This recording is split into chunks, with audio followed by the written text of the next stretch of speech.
Bueno, hoy en Mil Inviernos tenemos un invitado muy especial y muy grato para nosotros, el señor Roberto Tobar Gaitán.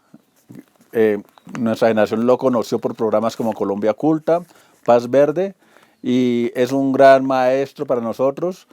Desde pequeño yo siempre he estado conectado con el tema del misterio, la magia y la ciencia ficción, y acá tenemos a un verdadero maestro que hoy nos puede ayudar a trazar esta ruta. Muchas gracias por la... No, ustedes muy amables, de verdad, muy gentiles.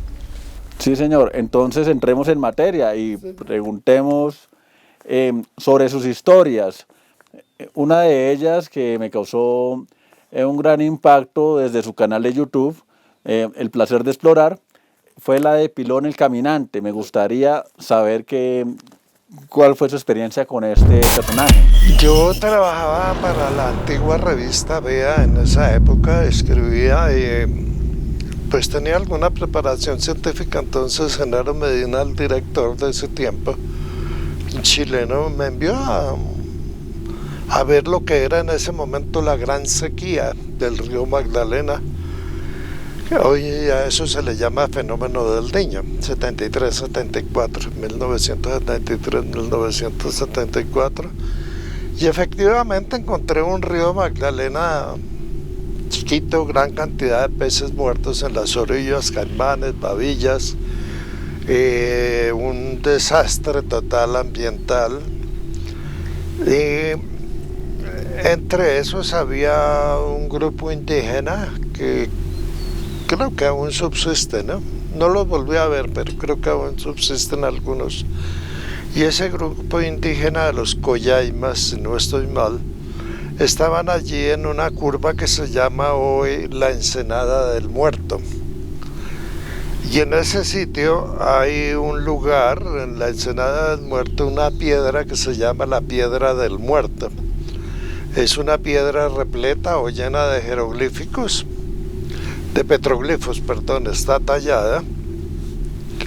Yo llegué allí en ese año, pues no había grabadora, solo libreta de notas. El fotógrafo, que era un chileno, Víctor Macaya, no pudo ir porque era más importante la inauguración de Unicentro en esos días. Entonces pues yo fui a tomar solo nota de lo que estaba ocurriendo en ese sitio. Al llegar pues encontré un panorama desolador y en el camino vi unos señores que estaban todos de negro, que estaban como siguiéndome o algo así. Cuando yo volteé a mirar, cogieron otro camino y pues yo seguí. No les presté atención. Cuando llegué allí encontré a los indígenas todos en un estado lamentable de hambre. Los bosques, los maizales se habían secado, ya se habían comido los cerdos, se habían comido las gallinas, no quedaba nada. No, en esa época pues no había atención del gobierno ni nada. Ellos habían ido a la iglesia del pueblo a pedir una rogativa para que lloviera, pero no tenían la plata, entonces no se hizo la rogativa.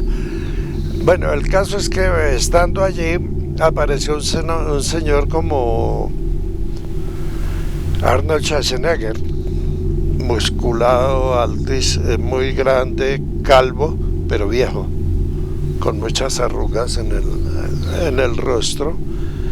Y los indígenas se fueron a hablar con él. Y mientras hablaban, pues para darles tiempo de que se acostumbraran a mí, de las preguntas del periodista, como se usaba en esa época, el respeto por el entrevistado, estuve a un lado. De pronto este señor, hablando con ellos, comenzaron a arrimársele una cantidad de mariposas y se le pegaban las mariposas, era tan raro. Después el señor hizo una marca en el suelo y le dijo a los indígenas que pescaran en una curva en lo que es la Ensenada del Muerto. Y ellos fueron a pescar ahí y había mucho madero hundido y ese tipo de cosas, pero comenzaron a sacar cantidades de pescada, de peces, y yo me quedé ahí. Al llegar observé a un señor que estaba sentado en la piedra que les comenté, un viejito, y estaba emitiendo un canto gutural indígena.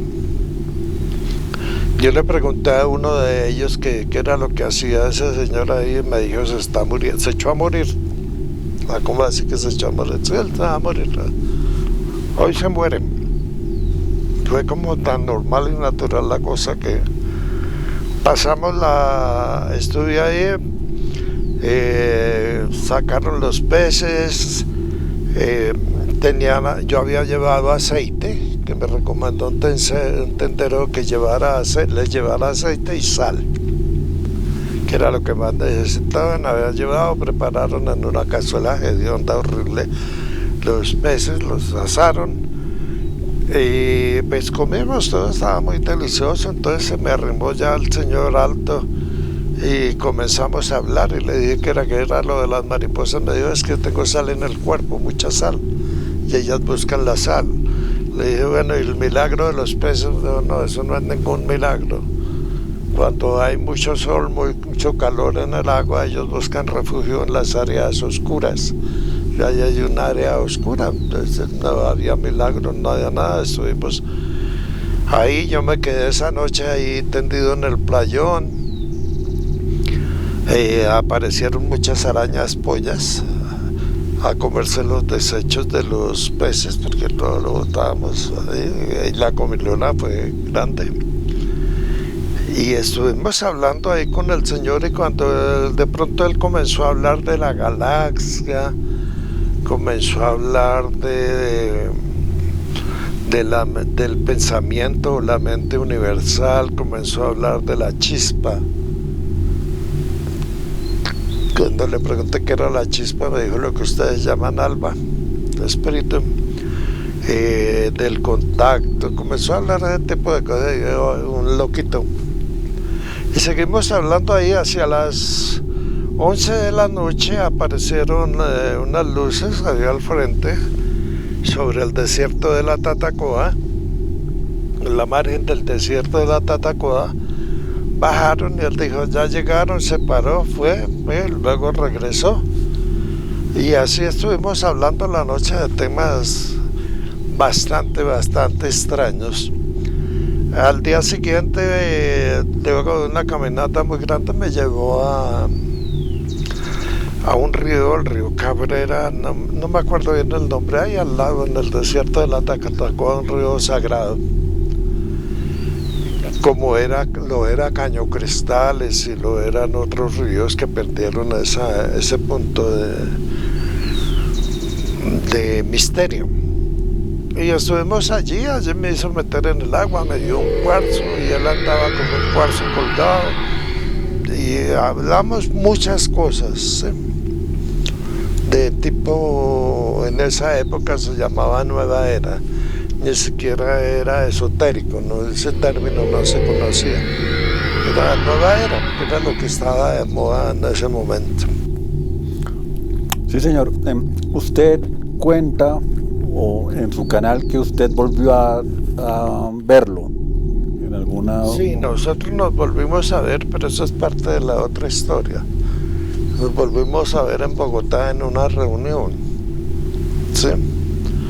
Y él no era cualquier persona, era un ingeniero colombiano que trabajó en la NASA, se pensionó en la NASA, recibió su pensión. Era hijo de una nativa de la nación Nasa, del Cauca colombiano, y un norteamericano. Y él andaba, lo conocieron en San Agustín, cuando yo estuve en San Agustín. Lo mencionaron, después hubo otras referencias de él, pero la última vez que nos vimos fue ya en Bogotá. ¿Por qué este personaje no ha tenido mayor trascendencia? Tal vez quiso mantenerse bajo perfil. No les interesaba en ese momento, y él mismo lo dijo. Nuestra sociedad o civilización, porque él hablaba de civilización, no hablaba de humanidad como tal, y esto, sino de civilización, no hablaba de apocalipsis, sino final de la civilización. Él no hablaba de esos temas y él decía que no estaba la civilización preparada todavía para recibirlos. Colocó unos ejemplos muy claros de que si llegaba a suceder un contacto abierto sin que la civilización estuviera preparada, vendría un caos económico, político, religioso y social.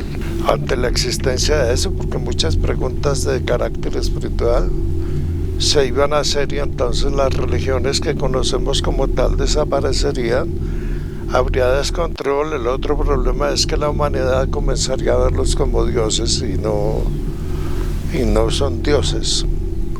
Son terrenos nacidos, criados en la tierra en diferentes épocas. Los urus de Bolivia, que se dicen así mismo, son los más antiguos de la tierra. De eso no quedan sino como 20 urus, esa población está prácticamente extinta. Los urus de Iruito en Bolivia hablan de 7 civilizaciones. Las 7 civilizaciones han caído por el caos.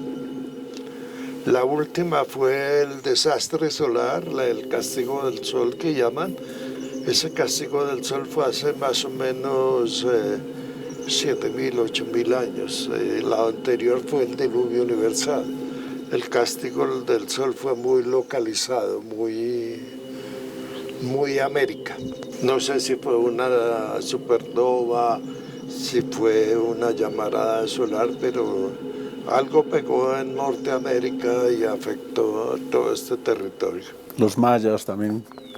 No, los mayas son más recientes. Los mayas desaparecen como producto de una sequía muy grande que al mismo tiempo le dio la estocada final al Imperio Romano.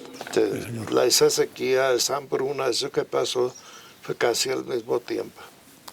Bueno, en la historia de Pilón aparecen unos seres que también aparecen en otras historias, como la de la Marcianita, que son los hombres de negro. ¿Usted podría profundizar sobre ellos? Cuando regresábamos del río y del baño con la piedra de cuarzo, yo volví a ver los señores ahí que estaban alejados. Y le dije, ¿esos quiénes son? Y me dijo, mire hacia el Vaticano. No me dijo nada más. Mire al Vaticano. Durante años yo he pensado que es mire al Vaticano. Pues, mire al Vaticano, los hombres de negro. Ahí está la incógnita, ¿no? La incógnita grande. Sí, señor. También en esta historia aparecen la misma piedra del muerto, parece como si fuera un lugar de poder. Ah, sí, ellos tienen una costumbre, eso persistió durante mucho tiempo, lo vi en el Cauca colombiano, lo vi en otras partes del Huila, lo vi en el Tolima, que las piedras marcadas para ellos son caminos, como lo es la pirámide de Inzá en el departamento del Cauca. Las piedras marcadas, ellos son caminos de salida. O sea, las poblaciones en momentos determinados, cuando suenan las pirámides, van a determinados sitios, se introducen por ahí. Esa introducción ya la conocen y es como una alarma general, ¿no? Aquí, por ejemplo, tenemos la pirámide de Pan de Azúcar, y hay una serie de piedras marcadas. Hay una historia bastante extraña en el sentido de que cuando vino la fundación de Bogotá, el descubrimiento de Bogotá por parte de Jiménez de Quesada, el cronista dice literalmente que todos los indios se reunieron, dice literalmente, son millones, se cuentan como moscas, de ahí viene el nombre de muiscas. 70, 80, 100 años después hacen un censo y dan como 300.000, 400.000.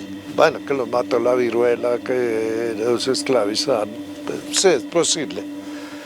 Pero hay una leyenda aquí de uno de los últimos muiscas que hablaba la lengua, que trabajó conmigo en un programa que se llamaba Aborigen. Y él decía que aquí lo que hubo fue una evacuación. Que no fue que aquí dicen que en el cerro de Huayca subieron y se suicidaron. Él decía no se suicidaron, hubo una evacuación, o sea, hubo una puerta de salida. Esas puertas de salida están en el Cauca, están en el Huila, y dos en Antioquia, hay en Nariño, y la mayoría tienen candelabros, como lo llamaron en la colonia, que son pequeñas montañitas con forma piramidal, pero son montañitas modificadas. No son pirámides como tal, son montañas modificadas que tienen esa forma. Y lo que se decía, o lo que se dice en los cuentos, en los mitos, las leyendas, es que ellas se prenden como un candelabro y emiten un sonido como de, yo lo interpreto, como de una trompeta, que suena durísimo, y todos ellos corrían. De hecho, en el mismo desierto de la Tatacoa hay una piedra que se llama la Piedra del Mapa, y esa piedra tiene todos los caminos, tiene los sitios donde están las piedras, tiene los sitios donde supuestamente están los portales. Se llama la Piedra del Muerto, está en nuestro canal. Y esa es la historia alrededor de la piedra. El viejito al día siguiente no estaba. Entonces le pregunté a uno de los indígenas que estaban con nosotros y él dijo, no, ya se fue. Y el cuerpo, el cadáver que le hicieron, no, él se fue, se metió en la piedra. ¿Cómo así? Eso se abre y él se mete. Son Stargates, puertas estelares. Yo no sé, no podría definirlo, pero aquí, por ejemplo, en La Vega, Cundinamarca, hay varias personas que los han visto, a los indígenas, tal como tal. Los han visto caminando por ahí por el monte y eso, cuando los ven van y corren y se meten en una piedra y eso. Los hijos de una señora que tiene en su propiedad una piedra de esas, asustados porque ellos lo vieron cuando llegaron a la casa y estaba su mamá con los indígenas ahí. Los indígenas se metieron por uno que da debajo de la piedra, ellos le mandaron a echar cemento, les mandaron a echar de todo, bueno, pues se asustaron. Pero esa es una de las muchas historias. En Villeta, Cundinamarca, también los han visto. En Honda había un sitio muy especial que se llama la meseta, es una meseta al lado de Honda donde también han visto ese tipo de personas. Las pirámides, usted dice que no son como las de Egipto, no, artificiales, sino que es como una modificación de la... Son montañas modificadas como las últimas pirámides que hicieron los mayas. En realidad cogieron una montaña, la modificaron, colocaron piedras y armaron los escalones. Aquí hay montañas modificadas, como le digo, Pan de Azúcar, que son una pirámide. Tiene los lados, la hay en Sogamoso, tiene los 4 lados, y ahí están, las modificaron. ¿Para qué? Eso es parte del mito y la leyenda. ¿Por qué cree que existe esa geometría que tanto en culturas egipcias, en Turquía, en Oriente y acá la figura de la pirámide? En mi opinión, no es cierto, como todo, es ficción, es mito, es leyenda. En mi opinión, eso hace parte de una civilización anterior a la nuestra. No es tan nuestro. De hecho, por ejemplo, en San Agustín, los indígenas, cuando yo estuve siendo niño todavía, los indígenas decían que cuando los abuelos de ellos llegaron, ya las piedras estaban. Y lo mismo ocurre en el Cauca. Y ellos no se refieren a esa gente del pasado como gente del pasado, sino que los llaman los de Antigua. la gente de Antigua, ¿sí? No dicen la de pasar, la gente de Antigua, y es un concepto generalizado en en los mitos de las tribus de Colombia y Sudamérica. Muy bien. Hablando del fondo de la Tierra, está en este mito también, para seguir en la cuestión de los mitos, de los infraterrenos. Eh, Hay videos de usted haciendo entrevistas a personas que tienen lazos con los infraterrenos de Zarzal. ¿Qué se sabe de estas criaturas? A ver, ¿qué les explico? El concepto es muy fácil. Esto es la historia de la Tierra, ¿sí? 3.000 millones de años. Esto ha sido grande. La historia de nuestra civilización es esto, ¿cierto? Ha habido 7, 8 eras geológicas que han tenido cada era geológica millones de años. Según el mito, según lo que se cuenta, interpretando todo eso, en cada una de esas etapas hubo civilizaciones humanas con diferentes características evolutivas, pero humanoides. Durante el tiempo de los dinosaurios, que fueron 200 y pico millones de años, es imposible que no se hubiera desarrollado como en nosotros un nivel de inteligencia. En esas diferentes etapas, que terminan siempre con un desastre global, hubo civilizaciones. El objetivo de la civilización es salir al espacio, colonizar el espacio y salvarse de un proceso que en la Tierra es cíclico. Y ya está demostrado científicamente de que las extinciones o los cataclismos o los mal llamados apocalipsis ocurren cíclicamente cada 26, cada 12.000 años, ¿sí?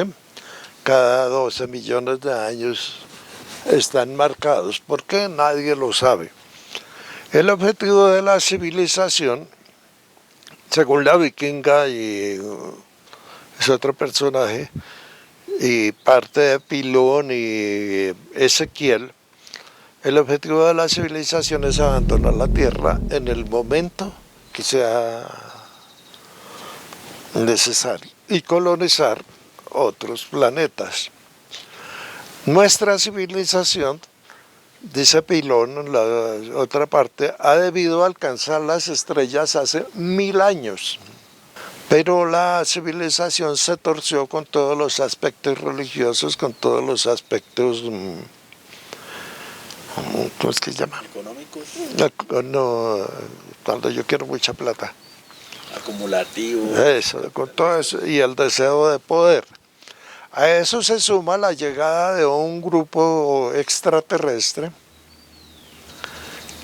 que prácticamente se adueñó de todo el sistema mundial y que lo único que necesita es poder, poder, poder, poder, y fueron acallando todo y se dio el permiso, los gobernantes le dieron el permiso de asumir el control. Entonces, para ellos esta civilización es muy difícil que salga. Dicen que están ayudando, que en un momento dado va a haber una evacuación. Y así se lo han manifestado a mucha gente y les han entregado en sueños eso. Hay muchos sueños de cientos de naves llegando por el suroriente. No una, cientos de naves, platillos negros, volando por el suroriente y subiendo hacia el norte.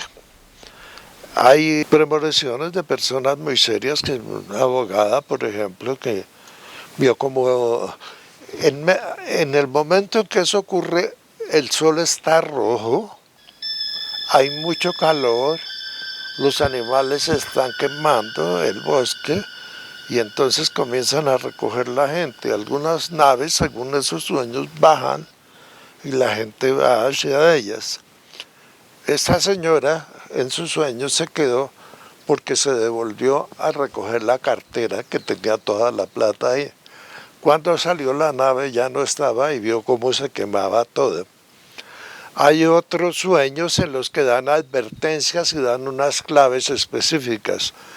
Uno de ellos es que las naves están llegando y junto a esas personas que están reunidas asustadas, aparece un personaje alto, uno que habla en inglés, uno de ellos habla en inglés y dice: no se agarren, no se cojan, no se toquen,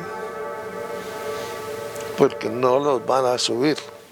Otros que tienen la mascota en el piso, alce la mascota. Y así hay varias claves, pues se van dando dentro del programa. Cosas que se han dicho en sueños, pero los sueños son recurrentes. No es solo una persona, es la persona de allí, es la persona de allá, es la persona de allá, es ella, soy yo, mi otra hija, otra persona por allá. Exactamente la misma llegada de las naves. Un celador en Bogotá que me para y me dice: ¿usted hacía historias secretas? Y yo: sí, señor, yo hacía historias secretas. Es que me soñé que llegaban miles de naves y yo salí con mi mamá a la calle. Y entonces las naves pasaban y me recogieron y ahí me desperté.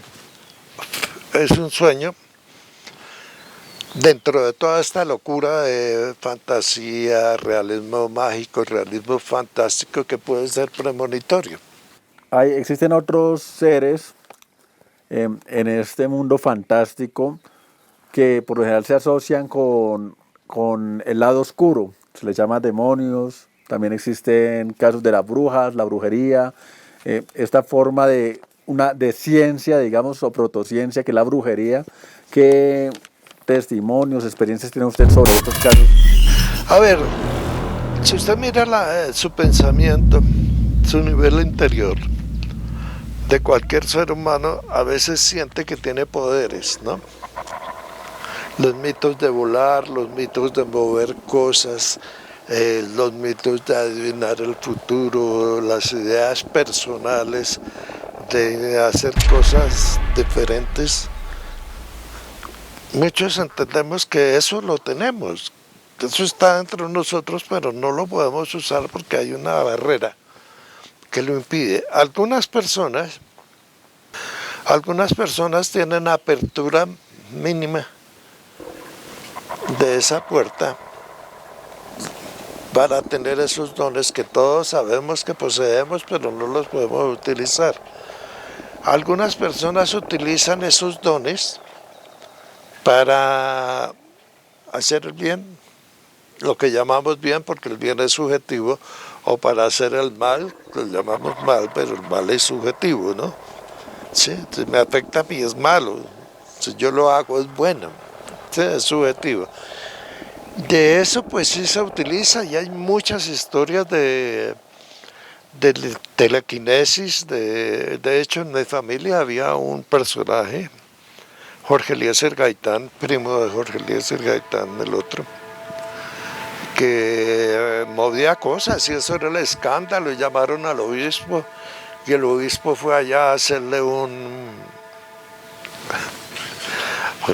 no sé, hacerle un rezo, alguna cosa, y el fulano lo cogió a piedra, pero no cogía las piedras, se las mandaba. Entonces hubo el escándalo y lo echaron de la casa y ese tío se perdió durante muchos años. Apareció, yo lo conocí cuando ya estaba muriendo en el hospital militar, pero él desapareció y fue algo que se perdió porque había mucho miedo alrededor de eso. Ese tipo de personajes normalmente están ligados con fenómenos extraterrestres, intraterrestres, dimensionales. Tienen capacidad de telepatía, tienen telequinesis, bilocación, se mueven hacia diferentes lugares. Pero la mayoría no se deja conocer ni se deja ver, en el sentido de que hay mucha reticencia todavía de la sociedad hacia eso. Eso se está abriendo. Y yo soy el ejemplo claro del ataque que se sufre al hablar de estos temas. pero en los años 90 comencé a indagar, a averiguar cosas. Está loco. Y la sociedad me hizo así. Sí, económica, laboral y socialmente me hizo así. ¿Por qué? Porque estaba hablando de temas que producen miedo. Hoy en día es un poquitico más abierto. Hace unos años uno hablaba de ovnis y no, es mucho loco, mucho pendejo.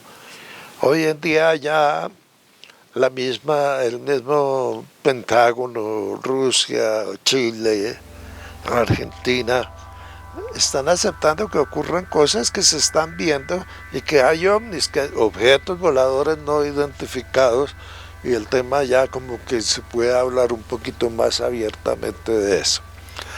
El mundo está preocupado por la luz, por el objeto, por el platillo volador, pero no está preocupado por los que van adentro, quienes operan eso. Comen, tienen dioses, tienen religión, cómo es su civilización, cómo es su cultura, de dónde salió esa tecnología. Una tecnología que los mismos expertos en militares en ese tema dicen, no la podemos superar. Ya lo aceptaron, hace como 3 o 4 meses, sí, lo aceptaron.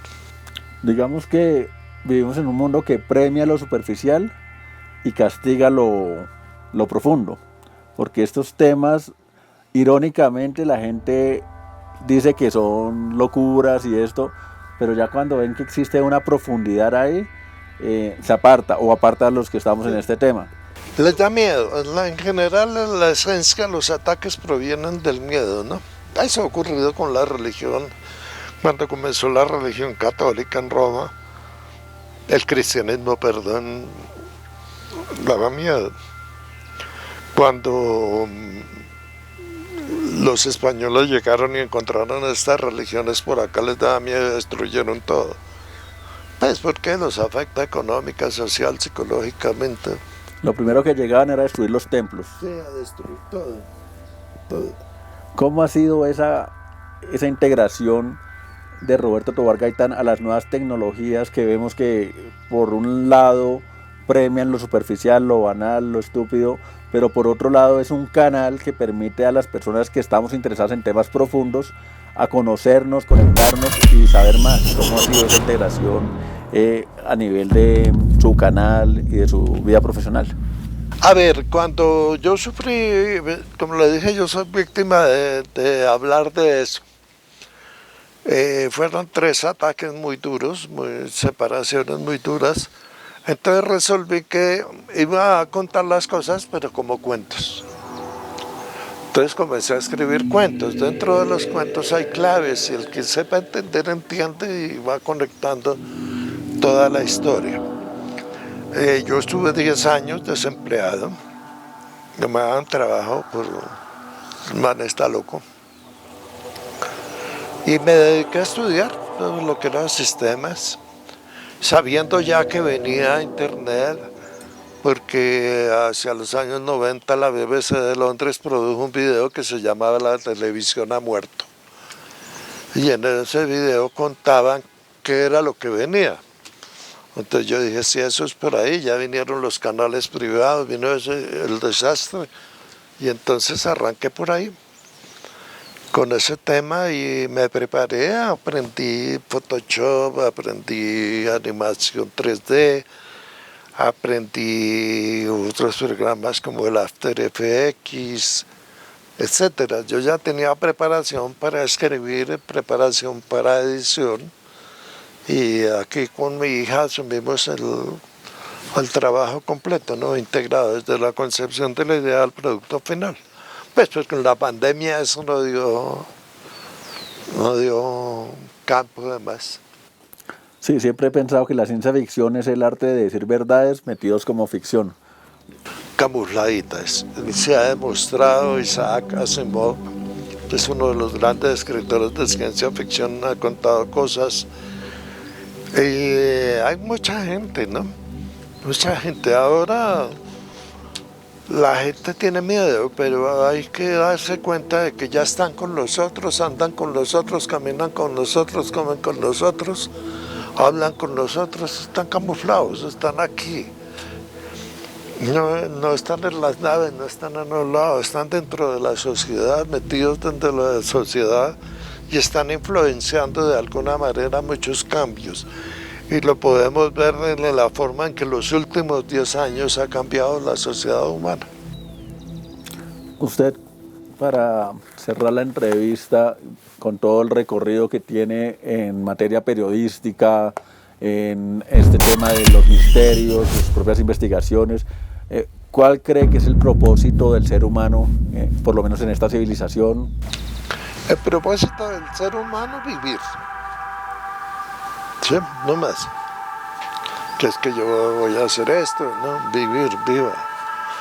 El propósito de la civilización es abandonar el planeta, prepararse para abandonar el planeta y colonizar otros planetas. Y lo que dice Pilón y lo que dicen los otros es de que cuando esta civilización llegue a su final, los que sean rescatados o los que vayan a salir, no los van a llevar a otro planeta. Los van a devolver al año 300.000 antes del presente, que es cuando se inicia todo este volate. Llegan allá y cortan esta línea de tiempo y allá vuelve y arranca. O sea, esto desaparece en el universo. ¿Están usando los mejores hombres o van a llevarlos a...? No, cualquier persona. Cualquier persona. Cualquier persona, nadie sabe.